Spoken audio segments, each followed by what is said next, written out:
আসসালামু আলাইকুম। আপনারা সবাই কেমন আছেন? আশা করি ভালো আছেন। আমি আলহামদুলিল্লাহ ভালো আছি। আজকে আরও একটি নতুন রেসিপি নিয়ে হাজির হয়েছি। আজকের রেসিপি হচ্ছে ফুলকপির পরোটা। তো চলুন শুরু করা যাক। প্রথমে আমি একটি ফুলকপি নিয়েছি। ফুলকপির ফুলগুলো শুধু নেব।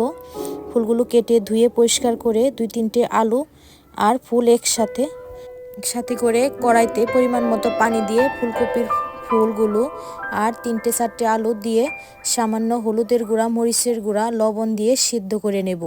ভালো করে সিদ্ধ হয়ে গেলে ফুলকপির ফুলটা এরপরে আমি পানি ঝরিয়ে নেব। ঝরিয়ে একটি বাটিতে নিয়ে নেব। এরপরে ফুলকপি আর আলুগুলো ভালো করে ম্যাশ করে নেব যাতে দানা দানা ভাবটা না থাকে।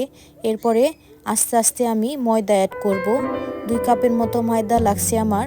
পুরো ময়দা দিয়ে ভালোভাবে মাখিয়ে একটি ডো তৈরি করে নেব।